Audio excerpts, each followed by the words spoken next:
오늘 로마서 6장 3절 4절 통하여 침례의 의미라는 제목으로 하나님 말씀 증거하겠습니다. 오늘은 2022년 침례식이 있는 주일입니다. 침례는 예수님이 친히 받으심으로 본으로 우리에게 보이셨고, 또 침례의 의미가 무엇인지를 침례를 받으시면서 가르쳐 주셨습니다. 예수님은 죄가 없고 또 원래부터 하나님이시기 때문에 침례를 받아야 될 이유가 전혀 없지만, 침례 받아야 될 우리들을 위해서 침례가 무엇인지를 가르쳐 주기 위해서, 또 친히 본을 보이시기 위해서 침례를 받으셨습니다. 그리고 초대교회에 있는 모든 성도들이 그 침례를 받음으로 예수님이 가르쳐 주신 침례의 의미가 실제로 침례를 통해서 자기에게 이루어지고 있음을 그들은 경험하고 고백하게 되었습니다. 그리고 지속적으로 믿는 모든 자들에게 침례를 주라고 주님이 친히 명령하셨습니다. 그래서 오늘 우리가 이 침례를 행하는 것입니다. 성경이 우리에게 이와 같이 말씀합니다. 마태복음 3장 13절로 17절 우리가 한번 한 목소리 읽어볼까요? 시작. 이때 예수께서 갈릴리로부터 요단강에 이르러 요한에게 침례를 받으려 하시니, 요한이 말려 이르되 내가 당신에게서 침례를 받아야 할 터인데 당신이 내게로 오시나이까? 예수께서 대답하여 이르시되 이제 허락하라. 우리가 이와 같이 하여 모든 의를 이루는 것이 합당하니라 하시니, 이에 요한이 허락하는지라.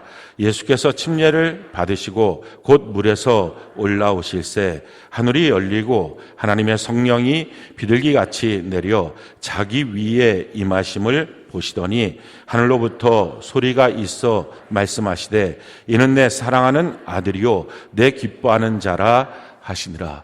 예수님이 침례를 받으시는 이 모습을 통해서 침례가 무엇인지 우리에게 보여주셨습니다. 예수님은 사실은 침례를 받아야 될 이유가 전혀 없으신 분이십니다. 근데 우리를 위해서 본으로 이 침례를 받으신 거죠. 침례에 대한 의미 세 가지를 말씀하시는데 15절에 보니까 모든 의가 이루어지는 것이다 라는 것입니다. 우리는 다 죄인입니다. 성경이 우리에게 이와 같이 말하죠. 로마서 3장 23절 24절 우리가 한번 한 목소리 읽어볼까요? 시작. 모든 사람이 죄를 범하였음에 하나님의 영광에 이르지 못하더니 그리스도 예수 안에 있는 속량으로 말미암아 하나님의 은혜로 값없이 의롭다 하심을 얻은 자 되었느니라. 우리가 다 죄인이기 때문에 하나님 앞에 설 수가 없습니다. 영원한 천국에 들어갈 수도 없고 하나님의 자녀가 될 수도 없고 하나님과의 관계는 다 없는 것입니다. 그런데 우리를 대신해서 우리의 죄를 예수님이 속량하심으로, 대신 값을 치르고 십자가에 못 박혀 죽으심으로 그 예수님의 의가 우리에게 임하게 되었다라는 것입니다. 근데 그 의가 언제 우리에게 임하게 되느냐? 바로 침례를 통하여 모든 의가 이루어진다라는 것입니다. 그 침례를 통해서 우리가 예수님의 의를 받게 되고, 우리 같은 죄인들이 이제는 하나님의 의가 되는 고린도서 5장 21절에 그 말씀이 이루어지는 것입니다. 두 번째, 예수님의 침례를 통해서 우리가 알게 되는 것, 16절에 보니까 곧 물에서 올라오실새 이렇게 표현합니다. 그러니까 세례가 아니라는 것을 우리가 압니다. 세례 몇 방울 물로 떨어뜨리는 것, 그걸 통해서 어떻게 물에서부터 우리가 막 무슨 올라올 수 있는 모습이 되겠어요? 물에 완전히 잠겼다가 올라오는 것입니다. 물에 완전히 잠기는 것, 우리의 옛사람이 죽는 것이고 올라올 때 그리스도 안에서 지으심을 받은 새로운 사람으로 태어나는 것입니다. 이렇게 물에서 올라오는 것, 이것이 침수 침례, 물에 완전히 잠기는 침례, 이것이 성경이 말하고 있는 침례입니다. 그런데 약식례로서의 세례가 있습니다. 오늘도 우리가 15분의 침례자 중에 한 분이 약식례인 세례를 받습니다. 그 이유는 다리를 잘 걷지를 못하십니다. 그러니 침례 받기가 어렵고, 또는 병약하시고 너무 연로하시고 이렇게 특별한 경우가 있는 분들에게 우리가 약식례인 세례를 줍니다. 그러나 그것은 성경이 말하고 있는 침례가 아니다. 성경에 대한 침례에 대한 약식례가 된다라고 말할 수 있습니다. 세 번째, 이 침례의 의미는 17절에 보니까 하늘로부터 소리가 있어 말씀하시되 이는 내 사랑하는 아들이요 내 기뻐하는 자라 하시니라. 침례라는 것은 거듭남에 해당되는 것인데, 사람의 아들에서 하나님의 아들로, 그래서 하늘로부터 소리가 있는 것입니다. 이는 내 사랑하는 아들이요 내 기뻐하는 자라. 이것이 바로 침례입니다. 침례는 거듭남의 역사가 있습니다. 이것을 예수님은 사실은 이것을 보여주실 필요가 없습니다. 원래부터 하나님이고 원래부터 의인이시기 때문에 그는 죄도 없으시고 하나님이시기 때문에 이와 같은 모든 이 침례의 내용들이 예수님께는 상관이 없지만 우리를 위해서 보여주신 것입니다. 성경 오늘 본문이 침례에 대해서 이와 같이 말씀을 하죠. 우리 3절 4절 로마서 6장 3절 4절 같이 한 목소리 한번 읽어봅시다. 시작. 무릇 그리스도 예수와 합하여 침례를 받은 우리는 그의 죽으심과 합하여 침례를 받은 줄을 알지 못하느냐. 그러므로 우리가 그의 죽으심과 합하여 침례를 받음으로 그와 함께 장사되었나니 이는 아버지의 영광으로 말미암아 그리스도를 죽은 자 가운데서 살리심과 같이 우리로 또한 새 생명 가운데 행하게 하려 함이라. 침례라고 하는 것은 그리스도와 합하여지는 것입니다. 그래서 우리 같은 죄인의 모습에 그 죄가 예수님께 전가되고 예수님의 의가 임하는, 그래서 의가 이루어지는 그 역사가 바로 이 침례를 통해서 이루어지는 것입니다. 그 침례를 통해서 우리의 옛사람이 예수님과 함께 장사되어 죽고 십자가에서 죽음과 같이 죽고 그리고 예수님의 부활하신 것 같이 다시 올라올 때 우리가 부활하는, 그래서 더 이상 죄의 몸으로 행하지 않는 존재로 완전히 변화되는 것, 하나님의 그 의가 이루어지고 하나님의 자녀가 되는 것, 이것이 바로 침례다라는 것입니다.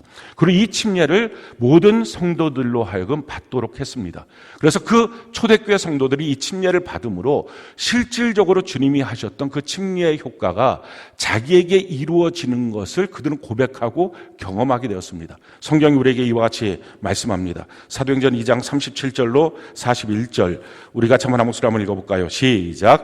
그들이 이 말을 듣고 마음에 찔려 베드로와 다른 사도들에게 물어 이르되 형제들아 우리가 어찌할꼬 하거늘 베드로가 이르되 너희가 회개하여 각각 예수 그리스도의 이름으로 침례를 받고 죄 사함을 받으라. 그리하면 성령의 선물을 받으리니 이 약속은 너희와 너희 자녀와 모든 먼데 사람 곧 주 우리 하나님이 얼마든지 부르시는 자들에게 하신 것이라 하고 또 여러 말로 확증하며 권하여 이르되 너희가 이 패역한 세대에서 구원을 받으라 하니 그 말을 받은 사람들은 침례를 받음에 이날에 신도의 수가 3,000이나 더하더라.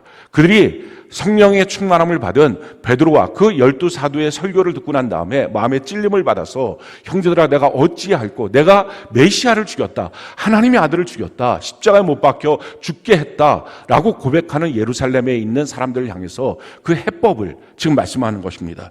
너희가 회개하여 돌이켜서 그 다음에 각각 예수 그리스도의 이름으로 침례를 받고, 회개하고 침례 받아야 된다. 그러면 죄 사함을 받고 성령의 선물을 받아서 구원을 얻게 될 것이다 라고 말씀합니다. 그러면서 이것은 너희뿐만 아니라 너희의 자녀들, 또 먼데 있는 모든 사람들, 예수님이 부르신 모든 사람들은 반드시 이와 같이 함을 통해서 그래서 거듭남의 역사들이 이루어져야 된다 하는 것입니다. 침례 없이 구원 없고 구원 없이 천국 없습니다. 거듭남의 역사가 바로 성경 그대로 이 침례를 통해서 이루어지는 것이고, 그래서 예수님을 십자가에 못 박았던 그 예루살렘에서 그 엄혹한 시기 50일밖에 지나지 않는 그때에 3,000명이 예루살렘에서부터 요단강까지 줄지어 내려가서 약 2시간 이상 걸어 내려가서 침례를 받은 것입니다. 자기의 목숨을 걸고 침례를 받은 것. 왜? 그래야만 하나님이 말씀하신 이 거듭남의 역사가 그들에게 이루어지기 때문에 그렇습니다.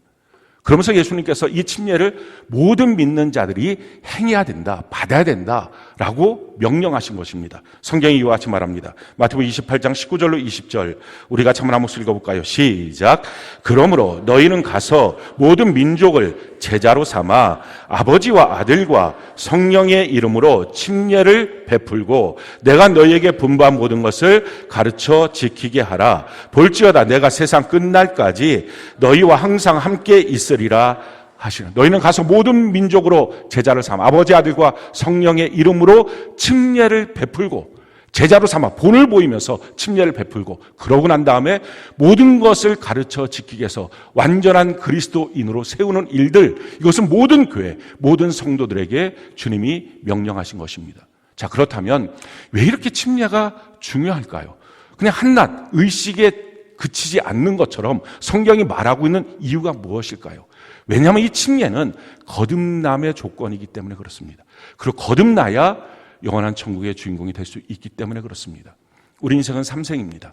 어머니 뱃속에서의 10달 동안의 첫 번째 일생을 우리가 지났습니다. 거기서 사지백체 이목구비 우리의 육체를 만드는 과정이었습니다. 그리고 그 어머니 안에 있었던 그 자궁에서부터 그 탯줄로부터 떨어져서 어머니 뱃속의 관점에서 보면 죽음이지만 사실은 실제로 태어나는 생일, 살아있는 날의 첫날이라고 하는 호칭을 들으면서 지금 우리가 두 번째 생을 살고 있습니다. 그리고 이 두 번째 생의 마지막, 사람들은 다 죽는다고 말하지만 죽는 게 아니라 죽음은 새로운 세계로 들어가는 관문이기 때문에 죽음 이후에 심판이 있습니다. 영원한 천국과 영원한 지옥, 그것이 바로 삼생이죠. 그 삼생을 향하여 우리가 나아가고 있습니다. 일생에서 이생, 지금 우리의 삶으로 넘어올 때는 일생의 생명의 공급의 방식으로는 못 삽니다. 탯줄을 의지하는 그 생명으로는 살지 못하고 목숨이 있어야, 목으로부터 숨을 쉬는 것이 있어야 살 수 있습니다. 어머니 뱃속에서는 그 목숨의 개념이 전혀 없는 거죠. 그리고 영원한 천국에 들어갈 때는 이 목숨으로서는 못 들어가는 것입니다. 하나님의 생명이 있어야 됩니다. 그 하나님의 생명을 영생, 영원한 생명이라고 말합니다. 그 영원한 생명을 죽고 나서 준비하는 게 아니라 살아있는 지금 하나님의 아들, 딸로 다시 태어남을 통해서, 이것을 거듭남, 두 번째 태어나는 것, 이걸 통해서 사람의 아들이 하나님의 아들, 딸이 되는 이 일을 통해서만 영원한 천국에 들어가는 이 영생을 우리가 소유할 수 있게 되는 것입니다. 성경이 우리에게 이와 같이 말씀을 합니다. 요한복음 3장 3절, 5절, 6절 우리 같이 한번 읽어볼까요? 시작. 예수께서 대답하여 이르시되 진실로 진실로 내게 이르노니 사람이 거듭나지 아니하면 하나님의 나라를 볼 수 없느니라. 예수께서 대답하시되 진실로 진실로 내게 이르노니 사람이 물과 성령으로 나지 아니하면 하나님의 나라에 들어갈 수 없느니라. 육으로 난 것은 육이요 영으로 난 것은 영이니. 사람이 거듭나지 않으면, 지금 우리가 한 번 태어났습니다. 어머니를 통해서, 아버지를 통해서 육신을 갖고 한 번 태어난 것입니다. 그런데 다시 한 번 거듭나지 않으면, 두 번 태어나지 않으면, 무엇으로? 하나님을 통해서, 영을 통해서 하나님의 아들, 딸로 태어나지 않으면 하나님의 나라를 볼 수도 없고 들어갈 수 없다라고 예수님 말씀하십니다. 그 말을 들었던 니고데모가 내가 어떻게 다시 태어날 수 있나요? 내가 어머니 모태로 다시 들어가야 되나요? 했을 때 그게 아니라 어떻게 다시 하나님의 아들, 딸로 태어나느냐? 물과 성령으로 태어나는 것이다 라고 말씀합니다. 그러면서 육은 육이고 영은 영이다. 교회 아무리 오랫동안 무슨 직분 직책을 갖고 있었다 할지라도 영으로 다시 태어나지 않으면 육은 육으로 소멸하는 것이고 영으로 다시 하나님의 아들, 딸로 태어나야만 한다라는 것입니다. 자, 그렇다면 물은 뭐고 성령은 무엇입니까? 성경이 해석을 합니다. 성경이 이와 같이 우리에게 말씀하죠. 베드로전서 3장 21절 우리 같이 한번 읽어볼까요? 시작. 물은 예수 그리스도께서 부활하심으로 말미암아 이제 너희를 구원하는 표니 곧 침례라. 이는 육체의 더러운 것을 제하여 버림이 아니요 하나님을 향한 선한 양심의 강구다. 물은 너희를 구원하는 표니 곧 침례라라는 것입니다. 그래서 교회를 통하여 주어지는 침례가 없이 거듭날 수 있는 사람은 없습니다. 그리고 또 하나, 성령으로, 물과 성령으로 침례와 그 다음에 성령은 무슨 역사를 하십니까? 고린도전서 12장 3절 우리 같이 한번 읽어볼까요? 시작. 그러므로 내가 너희에게 알리노니 하나님의 영으로 말하는 자는 누구든지 예수를 저주할 자라 하지 아니하고 또 성령으로 아니하고는 누구든지 예수를 주시라 할 수 없느니라. 성령으로 말미암아 예수님 나의 주인이십니다. 이 고백이 되는 것입니다. 침례라고 하는 것은 단순히 물에 잠겼다 올라오는 차원이 아니라 그 영적 의미는 예수님과 합하여 나의 옛사람은 죽고 주님과 합하여 새로운 피조물로 태어나는 것입니다. 거듭나는 것. 그래서 이제는 내가 죽었습니다. 그리고 이제는 내가 예수님을 나의 주인으로 믿고 삽니다. 나는 죽었고 내 안에 계신 예수님을 나의 주인으로 믿고 삽니다. 이것이 바로 물과 성령으로서의 거듭남의 고백입니다. 성경은 우리에게 이와 같이 말씀하죠. 갈라디아서 2장 20절 우리 같이 한번 읽어볼까요? 시작. 내가 그리스도와 함께 십자가에 못 박혔나니 그런즉 이제는 내가 사는 것이 아니요 오직 내 안에 그리스도께서 사시는 것이라. 이제 내가 육체 가운데 사는 것은 나를 사랑하사 나를 위하여 자기 자신을 버리신 하나님의 아들을 믿는 믿음 안에서 사는 것이라. 이제는 내가 사는 것이 아니라 내 안에 그리스도께서 사시고 그분이 나의 주인이시고 이제는 내가 주인이 아니라 예수님이 주인인 삶으로 나의 인생이 바뀌어졌습니다. 나는 이제 사람의 아들, 딸에서 하나님의 아들, 딸로 변화되었습니다. 이 고백이 침례와 성령의 감동으로. 그래서 사도 베드로가 말했던 것처럼 너희가 회개하여 각각 예수 그리스도의 이름으로 침례를 받고 그리하여 죄사함을 받고 그러면 성령을 받으라. 침례와 성령을 통하여 온전한 그리스도인으로 다시 세워지는 것입니다. 자, 이렇게 됐으면 그러면 다 끝일까요? 이러면 이제 우리는 완전하게 천국에 들어갈 수 있을까요? 그렇지 않습니다. 지금 이 거듭남이라고 하는 말은 말 그대로 거듭남, 다시 태어난 것입니다. 자, 태어났으면 자라나고 그리스도 안에서 완전하게 세워져야 합니다. 근데 사람들의 착각은 내가 거듭났으니 그럼 구원 받은 거고 그러니 나는 영원한 천국의 주인공으로 들어가는 거고 난 그렇지 천국이지 나의 구원은 상실할 수 없지 라고 생각들을 합니다. 근데 성경은 그렇게 말하고 있지 않습니다. 성경이 우리에게 이와 같이 말합니다. 요한계시록 3장 5절 우리 같이 한번 읽어볼까요? 시작. 이기는 자는 이와 같이 흰옷을 입을 것이요 내가 그 이름을 생명책에서 결코 지우지 아니하고 그 이름을 내 아버지 앞과 그의 천사들 앞에서 시인하리라. 이 요한계시록 3장 5절의 말씀은 3장 1절부터의 사대교회에 대한 말입니다. 이 사대교회는 너희가 살았다라고 하는 이름은 갖고 있으나 실상은 너희가 죽은 자다라고 말하면서 그러나서 5절에 그런데 그 죽은 곳에서 여전히 살아있는 그들 몇 명을 향해서는 내가 흰옷을 입혀주고 그 승리자들을 향해서 내가 너의 이름을 생명책에서 결코 지우지 않을 것이다 라고 지금 말씀하시는 내용이죠. 자, 그 말은 그 몇 명을 제외한 사대교회 살았다고 말하나 죽은 모든 자들은 생명책에 이름이 기록되었으나 다 지워버렸다라고 하는 반증인 것입니다. 사람들이 성경을 중심으로 믿지 않으면 대부분 믿는 것이 관습을 따라 믿습니다. 또는 사람을 따라 믿습니다. 또는 신학을 따라 믿습니다. 성경 안에서 이와 같은 것을 믿는다면 유익하고 좋은 일입니다. 근데 성경에 대해서 무지하면서 이와 같은 것들만 따라가는 신앙이 결국은 미신적 신앙, 비신앙적, 반성경적 신앙을 만들어내는 것입니다. 그러니까 어떤 관습들, 왜 성가대가 없어요? 왜 예복은 안 입어요? 이건 어떻고, 대표기도는 없고, 뭐는 없고, 그 수없는 말들, 그거 다 소용없는 것입니다. 정말 성경에 그렇게 정해져 있느냐? 없으면 지키면 좋고 안 지켜도 상관없고 지킨다 꼭 좋은 것도 아니고 그 관습에 따라서 다니는 것이 아니고 또 어떤 사람들은 사람에 따라 다닙니다. 자기가 은혜 받았던 어떤 목사님이 이렇게 말씀하셨어요. 자기가 참 존경했던 어떤 성도님 믿음이 좋은 사람인데 그 사람이 이렇게 말했어요.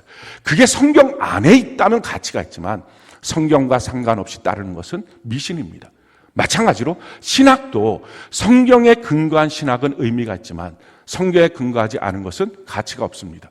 우리가 믿는 것은 사람이 만들어 놓은 관습이나 사람이나 신학이 아니라 하나님의 말씀인 성경입니다. 그 성경 그대로 우리가 믿고 그 성경 그대로 순종하며 사는 것입니다. 가장 잘못된 것, 사실은 유익한 것이긴 하지만 성경적인 기반이 없기 때문에 오늘날 우리의 신앙을 요동치게 만들고 잘못되게 만드는 것 중에 한 가지가 바로 칼빈의 교리입니다.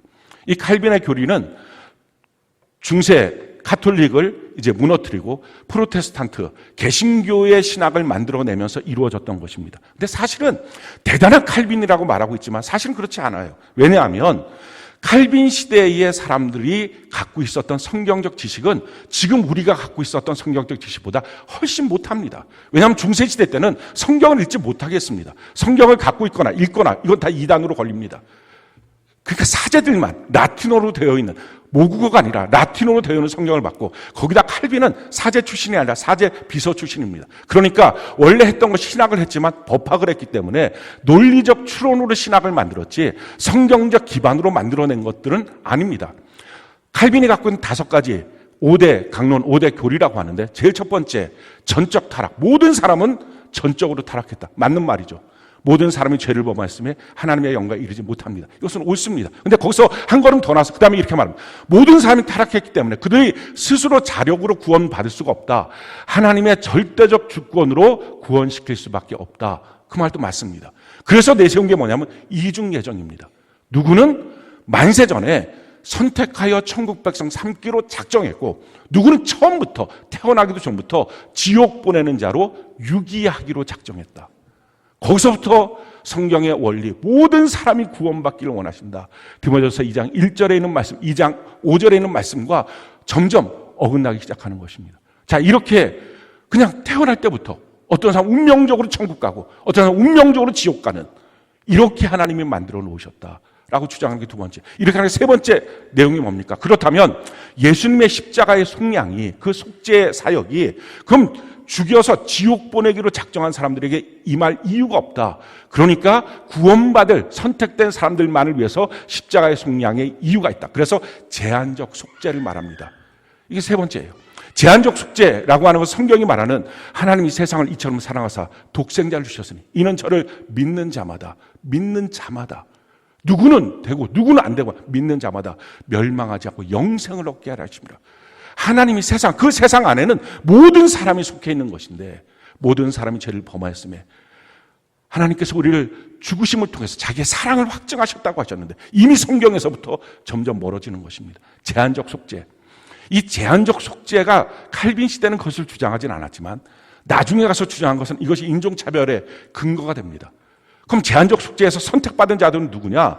그게 뭐 노아의 아들 중에 야벳에 해당되는 그게 백인들이고, 그러면 함의 족속, 가나안 족속, 이렇게 결국 지옥 가기로 된 존재가 누구냐? 아프리카에 있는 흑인들. 그러니까 그 흑인들은 맘대로 데려다 놓고 맘대로 학대하고 죽여도 어차피 지옥 갈 존재니까 상관없다. 죄식 갖지 마라. 이런 논리로까지 발전한 것입니다. 기독교가 완전히 망쳐버리는 것입니다. 그러면서 거기서 한 걸음 더 나가서 무엇을 말합니까? 이렇게 제한적 속죄를 말하니까 그럼 제한적 속죄 안에서 선택받은 그 사람들이 예수 안 믿게 되면 어떡하느냐? 그래서 예수를 믿을 수밖에 없는 하나님의 그 저항할 수 없는 구원의 은혜를 그들에게 베푸신다. 이렇게 말하는 거예요. 그러다 보니까 전도가 필요가 없어요. 어차피 그 사람 구원받을 사람 구원받는 거고 구원받지 못할 사람들 그거 안 된다. 그래서 전도하면 안 된다. 그래서 고등 칼빈주의를 파고 들어가면 그 끝이 뭐냐면은 결국은 사람이 이렇게 막 말을 잘해갖고 그래갖고 그 사람이 결국 안 믿어야 될 사람인데 하나님이 선택하지 않은 사람인데 이 사람이 믿어갖고 그냥 교회 나와서 열심히 있으면 하나님의 섭리가 헷갈리기 시작한다. 이거 그래서 전도하면 안 되고 또 마찬가지로 어차피 선택받을 사람 전도할 필요도 없다. 그냥 어차피 구원받을 건데 이렇게 말합니다. 그리고 마지막 다섯 번째 교리, 이게 성도의 견인입니다. 선택받을 사람이 구원받았다고 합시다. 그러고 난 다음에 이 사람이 중간에 타락하면 어떡하느냐? 타락해서 완전 망가져도 하나님이 어떻게 하든지 이 사람을 끌고 천국까지 간다. 여기서 나온 교리가 뭡니까? 한 번 구원, 영원한 구원. 이 교리예요. 성경적 근거가 없어요. 성경에서 원래 칼빈 자체가 이거 성경적 근거로 만들어낸 게 아니니까 논리적 추론으로, 법학적 추론으로 만들어낸 것이기 때문에 성경적 근거는 없습니다. 그러니까 결국 이런 문제들 때문에 나중 후대 사람들이 거기다 성경을 집어넣어서 만들어 놓은 것들이 뭐냐면 요한복음 10장 27절 28절에 있는 말씀처럼 하나님께서, 예수님께서 내가 그들에게 영생을 주고 그들에게 준 영생은 누구도 빼앗을 수 없다. 끝까지 내가 보호할 것이다. 자, 이 말을 보면 성도의 견인차로 끌고 가는 것처럼, 고장난 차 끌고 가는 것처럼 고장난 성도 끌고서 영원한 천국까지 간다. 이런 주장들을 주장하는 건데 사실은 그 앞절 26절에 보면 그 양은 하나님의 음성을 계속 듣고 하나님을 따라다니는 그들에게라는 것입니다. 자기 신앙 다 포기하고 뭐 어차피 난 천국 가는 건데 뭐 그런 사람들에게는 그 영적인 생명 구원은 상실되는 것입니다. 성경적 근거가 없습니다. 또는 로마서 11장 29절에 하나님의 부르심과 또 하나님의 선택에는 후회하심이 없다. 근데 그 전에 다 나와 있는 것이 원가지도 아끼지 않고 잘라버리신 하나님이 돌 감람나무 가지인 너희를 갖다 붙여놨는데 그걸 아끼겠느냐? 어미하신 하나님 앞에 똑바로 살아야 된다라고 로마서 11장이 말씀합니다. 성경은 이와 같이 그냥 성도들이 무조건 구원받았으니 알아서 난 땡큐, 난 천국 갑니다. 그게 아니라는 거예요. 도리어 성경이 우리에게 강조하고 있는 것, 이렇게 우리에게 강조를 하고 있습니다. 고린도전서 10장 1절, 5절, 11절 우리 같이 한번 읽어볼까요? 시작. 형제들아, 나는 너희가 알지 못하기를 원하지 아니하노니 우리 조상들이 다 구름 아래에 있고 바다 가운데로 지나며 모세에게 속하여 다 구름과 바다에서 침례를 받고 다 같은 신령한 음식을 먹으며 다 같은 신령한 음료를 마셨으니 이는 그들을 따르는 신령한 반석으로부터 마셨음에 그 반석은 곧 그리스도시라. 그러나 그들의 다수를 하나님이 기뻐하지 아니하셨으므로 그들이 광야에서 멸망을 받았느니라. 그들에게 일어난 이런 일은 본보기가 되고 또한 말세를 만난 우리를 깨우치기 위하여 기록되었느니라. 지금 성경이 이와 같이 말합니다. 너희가 반드시 이것을 알아야 된다. 모세에 속하여 구름과 바다에서 다 침례를 받고 물 가운데로 지나간 이 사건, 홍해를 건너간 사건, 이게 영적으로 말하면 침례받은 사건이다. 그리고 그 광에서 신령한 음식을 먹고 만나를 먹고 신령한 음료, 거기서 생수의 강이 터져나오는 것을 마셨다. 성령의 기름 부음도 받고 또 하나님의 말씀의 내세의 축복과 은혜도 그들이 받았다. 그러나 그들의 소수가 아니라 그들 중에 몇 명이 아니라 이렇게 침례받고 거듭남의 분명한 영적 체험을 한 그들 중에 다수를 하나님이 기뻐하지 않아서 그 광야에서 다 멸망받고 영적인 가나안 땅에 들어가지 못했다라는 것입니다. 이것이 말세를 사는 너희에게 본보기가 되고 있다. 이걸 위해서 기록한 것이다. 그래서 우리가 꼭 기억해야 될 것은 그냥 어차피 이 사람은 선택받아서 구원받을 사람, 이건 없어요. 반대로 난 거듭나서 구원받았으니 어차피 난 천국. 만약 이것이 자기 마음이 좀 흔들릴 때 내가 그래도 천국 갈 사람인데 이렇게 살면 안 되지 하고 있다면 유익할 것입니다. 근데 그게 아니라 내가 어떻게 살던 난 천국이야. 이거는 전혀 성경적이지 않습니다. 자, 그렇다면 우리가 어떻게 신앙생활을 해야 될까요? 어떻게 살아야 될까요? 우리가 두 가지 차원으로 좀 나눠서 생각했으면 좋겠어요. 첫 번째, 어차피 구원받을 처음부터 선택된 사람은 없다라는 것입니다. 더 정확하게 이 이중 예정에 대해서 만약에 논의를 한다면 성경의 근거는 에베소 1장 4절부터 6절까지 있는 말씀처럼 하나님이 만세 전에 그리스도 안에서 너희를 택하사 이와 같이 말합니다. 이중 예정이 뭐죠? 하나님께서 그리스도를 택하시고 두 번째, 이게 첫 번째 택한 거고 두 번째 택한 게 뭐예요? 그리스도를 믿는 자들을 택하시고 그게 이중 예정이에요. 이 사람은 구원, 이 사람은 지옥 이런 이중 예정이 아니라 그리스도를 택하시고 그리스도를 믿는 자. 그러니까 우리들이 예수님을 지금 십자가 앞에 세우셔서 모든 사람이 믿을 수 있는 복음으로 증거될 수 있도록 하셨으니 우리의 마음의 문이 열려서 이 예수님을 나의 구세주와 주인으로 믿는 것입니다. 그래서 그 거듭남의 구원 안에 들어가고 그래서 우리가 자라날 수 있는 것입니다. 자, 그렇다면 어떻게 믿음이 없는 사람들이 믿을 수 있을까요? 오늘날 많은 사람들이 믿음이 없는데 그럼 안 믿어진다고 하는 사람들이 있어요. 교회를 나와도 심지어 그 부모 밑에 있는 자녀들 중에서도 안 믿어진다. 안 믿어지는데 내가 보고 자꾸 교회를 나가라고 하니까 이게 내가 정말 고통스럽고 죽을 일이다 라고 하는 경우들이 있습니다.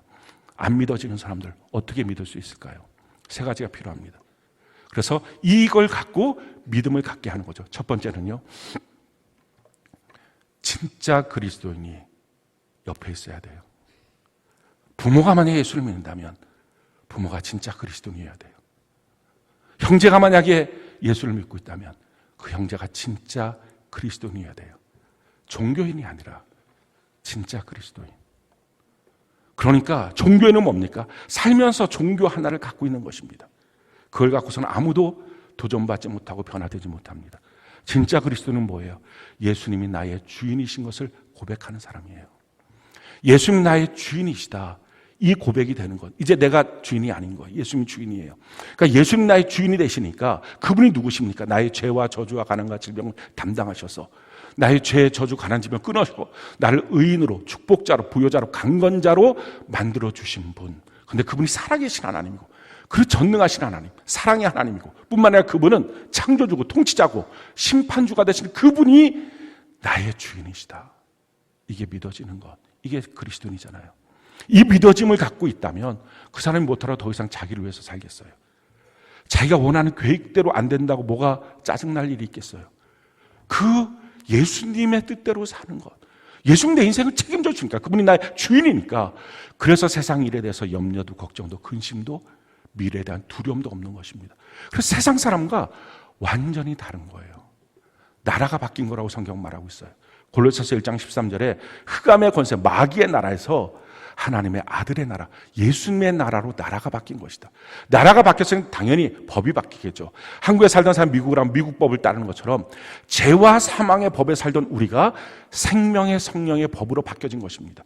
그러니 공급자가 바뀌어진 것입니다. 전에는 우리의 발로, 그래서 신명기 11장 10절 12절 보면 우리의 발로 열심히 일해서, 그래서 그걸 발로 밟고 다니는 삶, 이게 이력서의 삶입니다. 우리가 회사 들어갈 때 다 이력서 냅니다. 내 발로 밟고 다녔던 나의 역사, 그 이력서로 인생을 삽니다. 근데 발로 밟는 게 아니라 하늘 보고 사는 땅, 하나님이 공급해 주시는 사람, 할렐루야, 이렇게 인생 공급자가 바뀌어진 거예요. 그러니까 세상 앞에 굴복하고 세상 앞에 종로로 타지 않아도 돼요. 세상 앞에 자기의 자존심 다 팔아먹고 신앙 양심 다 팔아먹고 돈 때문에 절절매고 인생 그렇게 살지 않아도 되는 것입니다. 자녀들이 보기 원하는 아빠, 엄마, 이런 사람이에요. 진짜 교회를 다닌다면, 진짜 예수 믿고 있다면, 진짜 그리스도인. 그리고 그가 신분이 바뀌었죠. 이제는 죄인에서 또 마귀의 종에서 완전히 변화돼서 하나님의 의가 된 것입니다. 가는 길도 바뀌었어요. 자기를 위해서 사는 인생이 이제 예수를 위해서 사는 인생으로 바뀌어진 것입니다. 여러분, 우리가 복음을 증거합니다. 복음이 뭡니까? 복음 한마디로 말하면요, 뭐 예수 그리스도께서 어쩌고 저쩌고 이런 교리적인 내용 말고 그냥 쉬운 말로 너가 한 번도 경험해보지 못했던 새로운 길이 있어. 그게 복음이, 그게 기쁜 소식이에요. 그걸 예수님은 하나님의 나라 천국이라고 설명했어요. 세상 나라에서 지금까지 내가 살고 있는 모든 관점, 모든 기준, 이게 다 세상인데 그게 아니라 새로운 나라, 하나님이 통치하는 나라에서 너가 지금 살 수 있어. 살면서 누리는 천국, 그리고 죽어서 영원히 사는 천국, 그 삶을 살 수 있어. 그게 복음이에요. 그 기쁜 소식이에요. 그걸 진짜 누리면서 살아가는 부모, 그걸 진짜 누리면서 살아가는 형제자매, 진짜 그리스도인이 없으면 어떻게 예수 믿겠어요? 가장 가까운 데 보는 사람이 교회는 다니고 열심히라고 말하는데 자기랑 똑같은데, 진짜 그리스도인, 그가 있어야 예수 믿을 수 있어요. 물론 진짜 그리스도인은 내가 지금 됐다 해서 바로 영향을 미치지는 않을 것입니다. 내 삶을 그동안 봐왔으니까 시간은 걸릴 것입니다. 그러나 진짜 그리스도인이 반드시 있어야 예수를 믿는 믿음의 그 자극을 받습니다. 두 번째는요, 기도해야 됩니다. 성령님이 그 마음을 만져주셔야 돼요. 세 번째는 복음의 말씀이 끊임없이 들려지도록 전해야 됩니다. 이걸 통해서 어느 날 마음의 문이 열리고 말씀이 들어오면 예수 그리스도를 믿는 믿음, 거듭남의 믿음을 가질 수가 있어요. 사랑하는 성도 여러분, 지금 여러분들 예배당 안에 들어와 있죠. 그렇다면 저는 권면합니다. 진짜 그리스도인, 길이 바뀐 인생. 세상 살면서 종교 하나 또 갖고 있어서 그래서 내 삶의 어려운 문제에 가서 위로받고 힘을 얻는 정도의 종교가 아니라 인생의 목적 자체가 바뀌어진, 정말 전혀 알지 못했던 새로운 길, 그걸 걸어가는 부모, 그걸 걸어가는 친지, 그걸 걸어가는 가장 가까운 이웃, 형제 자매, 그것이 돼서 도전이 되기 시작할 때, 야, 예수 믿는 게 뭘까? 정말 예수 믿으면 저렇게 변화되나? 이 가치가 있는 것입니다. 두 번째 우리가 살펴봐야 될 것은, 예수 믿고 거듭났어요. 그럼 그 다음부터 어떻게 해야 될까요? 거듭나는 게 끝이 아니잖아요. 거기서부터 자라나서 그리스도 안에서 완전한 자로 세우심을 받아야 합니다. 그래서 영원한 천국의 주인공으로 우리가 들어가야 합니다. 그러기 위해서 우리 어린아이가 태어나고 나면 그 모습을 볼 수 있어요. 눈이 완전한 기관을 갖고 태어나죠. 귀가 완전한 기관을 갖고 태어나고, 입도, 손도, 발도 완전한 기관을 갖고 태어납니다. 그러나 완전한 기관을 갖고 있다고 그 기능을 처음부터 발휘하지 못합니다. 그래서 눈의 시선의 초점도 모빌이라고 하는 것을 통해서 맞추어서 시선의 초점을 갖고, 귀도 계속 들어져야 귀를 통해서 말이 들려질 수 있습니다. 입술의 말도 계속 말을 배워요. 그래 요즘에 마스크 다 쓰고 있으니까 이것 때문에 어린 아이들이 말을 못 배운다는 것입니다. 언어 치료 다시 받아야 된다고 하는 것입니다. 그래서 그 말을, 엄마로부터 그 말을 듣는, 그래서 모국어가 됩니다. 엄마가 했던 말. 그리고 손도 발도 그냥 원래부터 움직이는 게 아니라 처음부터 계속 누워놓으면 꼼짝 못합니다. 소근육 운동, 대근육 운동, 유치원 가고 어린이집 가면 이걸 다 합니다. 이런 것들을 통해서 결국은 자기의 기능, 기간이 갇혀있다 해도 기능에 대한 훈련을 하지 않으면 하지 못합니다. 그래서 마찬가지입니다. 영적인 부분도 거듭나서 오늘 태어나시는 분들, 그리고 여러분들 가운데 이미 태어나신 분들이라 해도 이와 같은 훈련을 통하지 않으면 여전히 기능을 발휘 못합니다. 그러니까 자기는 거듭났다라는 것이 분명한데 사는 삶은 여전히 세상 사람. 그러니까 주변의 사람들이 더 헷갈리는 것입니다. 분명히 예수 믿는다고 말을 하는데 삶은 전혀 아니고 엉망진창이고, 그러니 더 헷갈려서 자기도 천국 못 들어가고 남도 못 들어가게 하는 존재가 되는 것입니다. 바뀌어져야 합니다. 무엇으로요? 훈련을 통해서. 모비를 통해서 귀로 듣는 거, 말하는 거, 손발 움직이는 훈련을 통해서 어린아이가 정상적인 기능을 갖는 것처럼 우리도 영적인 태어남에서부터 훈련을 통해서 바뀌어집니다. 두 가지 우리가 훈련이 필요해요. 한 가지 훈련은 생각의 훈련입니다. 성경은 우리에게 이와 같이 말하고 있습니다. 로마서 8장 5절로 7절 우리 같이 한번 한 목소리 한번 읽어볼까요? 한 목소리 시작. 육신을 따르는 자는 육신의 일을, 영을 따르는 자는 영의 일을 생각하나니 육신의 생각은 사망이요 영의 생각은 생명과 평안이니라. 육신의 생각은 하나님과 원수가 되나니 이는 하나님의 법에 굴복하지 아니할 뿐 아니라 할 수도 없습니다. 우리의 생각이 어떠냐에 따라서 하나님 앞에 믿음으로 굴복하고 순종할 수 있는 삶이 되는가 하면 똑같은 상황에서 정반대로 하나님 앞에 불복종하는 인생이 될 수도 있습니다. 이게 생각의 문제예요. 근데 원래 우리가 갖고 있는 생각은 다 육신의 생각입니다. 여기서 영의 생각으로 바뀌어야 되죠. 육신의 생각의 특징은 어떤 사건이 딱 터지면 그 사건으로부터 생각의 기준이 과거로 다 갑니다. 과거로부터 있었던 것을 쭉 집중해서 그래서 오늘 이런 결론 이렇게 생각을 합니다. 그러니까 잘한 일 같으면 자랑, 교만, 못한 일 같으면 자책, 남 탓, 원망, 불평의 인생이에요. 그게 육신의 생각입니다. 그러니까 육신의 생각은 모든 사람들이 사건만 터지면 원망하고 불평하고 남 탓하고 가서 따지고 왜 이렇게 했냐 이 짓 하는 것, 이게 다 육신의 생각 속에 있는 것입니다. 거듭나도 이렇게 살아가고 있는 사람들이 있어요. 그게 바뀌어져야 돼. 생각의 훈련. 어떻게 바뀌어집니까? 영의 생각. 영의 생각은 지금부터 하나님의 말씀이 영이니까 말씀이 어떻게 일하시는지를 지켜보는 삶입니다. 요한복음 9장에 보면 날 때부터 소경된 자가 있었어요. 그 날 때부터 소경된 자를 놓고 제자들이 와서 논쟁을 벌입니다. 이 사람 무슨 죄 때문에 날 때부터 소경인가요? 부모 죄입니까? 자신의 죄입니까? 지금 이게 따지는 게 뭐예요? 그 사람이 소경이라는 사건 앞에 과거로부터 어디에 죄냐? 누구 탓이냐? 누구 때문에 이런 일이 생긴 거냐? 가서 따져야지. 이것입니다. 이게 육신의 생각. 이런 생각을 하면 결론이 뭐예요? 결국 사망이에요. 근데 예수님이 그때 뭐라고 말씀하십니까? 그게 아니라 하나님이 그 사람한테 할 일이 있어. 이게 영의 생각. 그를 통해서 이제부터 미래로 말씀이 어떻게 진행되는지. 그러니까 당연히 여기서는 원망, 불평, 누구 남 탓, 자책 이게 아니라 기대, 말씀이 뭘지, 그래서 하나님은 어떻게 일하실지 그 감사, 그게 영의 생각이에요. 그러니까 아무리 교회 안에서 오래 있었다고 해도 나이를 먹었다 해도 영의 생각의 훈련이 안 되는 사람은 아직도 영적으로 갓난쟁입니다. 그 셀장이라도 갓난쟁이, 장로라도 집사라도 목사라도 갓난쟁이. 이 영의 훈련, 그래서 생각의 훈련, 그 사건 앞에 내가 어떤 식의 반응을 하고 있느냐, 이 생각의 훈련을 계속해야 됩니다. 그럼 혼자서 이런 생각 못하죠. 교회 공동체 안에서 이 생각의 훈련, 영적인 리더의 지도를 받으면서 이 생각의 훈련을 하는 것입니다. 또 한 가지 해야 될 훈련, 그것은 몸의 행실의 훈련을 하는 것입니다. 성경이 우리에게 이와 같이 말씀합니다. 로마서 8장 12절로 13절 우리 같이 한번 읽어볼까요? 시작. 그러므로 형제들아 우리가 빚진 자로 돼 육신에게 져서 육신대로 살 것이 아니니라. 너희가 육신대로 살면 반드시 죽을 것이로되 영으로서 몸의 행실을 죽이면 살리니. 내 몸이 원하는 대로 하고 싶은 대로 행동하고 싶은 대로 내 입이 말하고 싶은 대로 내가 듣고 싶은 대로 가고 싶은 대로, 그게 아니라 내 몸을 쳐서 복종시키는 것. 해야 될 말, 안 해야 될 말, 할 것, 안 할 것, 이 훈련을 우리가 하는 것입니다. 이 훈련을 통해서 조금씩 자라납니다. 근데 이 훈련을 혼자서는 못해요.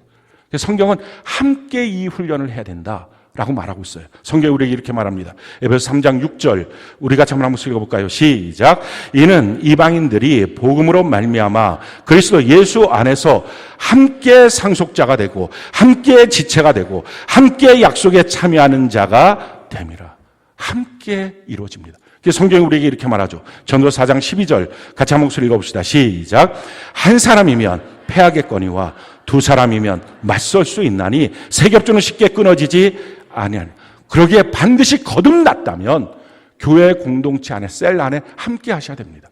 그래서 훈련 받아야 됩니다. 영적 리더를 통해서 생각의 문제에 자기 문제가 뭔지, 그래서 영적 리더는 먼저 분별력이 있어야 됩니다. 영적 리더 자체가 이 생각의 훈련이 안 돼서 온통 육의 생각으로 꽉 차 있으면 그거 쓸데없는 영적 리더죠. 제대로 된 생각을 할 수 있고 분별력을 갖고 있는 영적 리더로서 먼저 성숙하고 그 성도들한테 지금 생각의 질병이 무엇인지를 가르쳐주고 몸의 행실의 문제가 무엇인지 가르쳐줘서 그걸 바꾸어 갈 수 있는, 함께 약속에 참여하고 함께 상속자가 되는 삶을, 그래서 혼자서는 패하지만 함께하는 것입니다. 뿐만 아니라 이 함께가 그냥 사람들끼리 모여서 함께가 아니라 하나님의 말씀을 듣고 지킴으로 함께가 돼야 됩니다. 성경이 우리에게 이렇게 말합니다.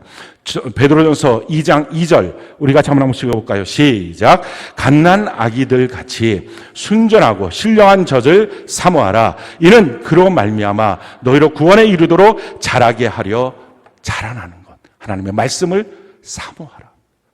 그냥 숙제처럼 큐티하지 말고 의무처럼 예배드리지 말고 사모하고 간절한 마음으로 하나님의 말씀을 듣고 읽고 그걸 지켜 행하는 것입니다. 성경은 우리에게 이렇게 말합니다. 로마서 10장 17절 우리 같이 한번 읽어볼까요? 시작. 그러므로 믿음은 들음에서 나며 들음은 그리스도의 말씀으로 말미암았느니라. 우리의 믿음이 지속적인 성장이 되는 것, 하나님의 말씀을 들을 때 가능합니다. 말씀을 읽고 듣고 지켜 행해야 됩니다. 세 번째, 우리가 그리스도 안에서 자라날 때 꼭 조심해야 될 한 가지가 있어요. 그게 바로 세상 사랑이에요. 세상 사랑이 우리 안에 들어오면 하나님의 사랑이 물밀듯이 다 사라지고 말아요. 성경이 우리에게 이와 같이 말합니다. 요한일서 2장 15절로 17절 우리 같이 한번 읽어볼까요? 시작. 이 세상이나 세상에 있는 것들을 사랑하지 말라. 누구든지 세상을 사랑하면 아버지의 사랑이 그 안에 있지 아니하니 이는 세상에 있는 모든 것이 육신의 정욕과 안목의 정욕과 이생의 자랑이니 다 아버지께로부터 온 것이 아니요 세상으로부터 온 것이라. 이 세상도 그 정욕도 지나가되 오직 하나님의 뜻을 행하는 자는 영원히 거하느니라. 일시적인 것, 지나갈 것을 붙잡으려고 영원한 천국을, 영원한 예수님을, 영원한 주님의 말씀을 놓치지 마세요. 잃어버리지 마세요. 그것이 지혜로운 것입니다. 세상 사랑하면 일시적인 것에 눈멀어서 영원한 것을 상실하고 맙니다. 혹시 여러분들 가운데 이미 그 영원한 것을 점차 잃어버리고 상실해서 예배의 감격도 없어지고 믿음도 점점 사라지고 있다면 성경은 우리에게 이와 같이 말합니다. 요한계시록 2장 4절로 5절 우리 같이 한번 읽어볼까요? 시작.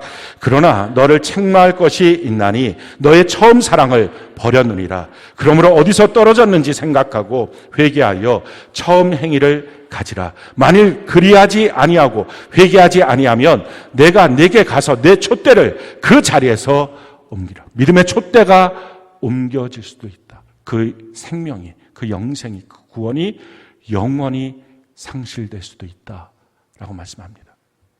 그러기에 우리가 조심해야 됩니다. 내가 어디서 나의 신앙이 떨어졌는지, 나의 예배가 점점점 무너지고 있는 이유가 어디서부터인지, 내가 주님을 향한 신앙이 무너지고 있는 이유가 어디서부터인지, 내가 전도하고 섬기고 양육하는 이 열정이 무너지고 있는 것이 어디서부터인지, 그 처음 행위 더 깨닫고 발견하고 다시 그 붙들어야 된다. 주님 말씀하십니다. 사랑하는 성도 여러분, 오늘은 거듭남의 귀한 은혜가 우리에게 부어지는 침례식입니다. 침례받는 15분 뿐만 아니라 우리 교회 모든 성도님들이 이 거듭남의 감격 가운데 우리가 있으면 좋겠어요. 그리고 그 은혜 가운데 우리 모두 진짜 그리스도인 되는 것입니다. 진짜 그리스도인. 완전히 다른 삶의 모습, 그 길로 걸어가는 사람.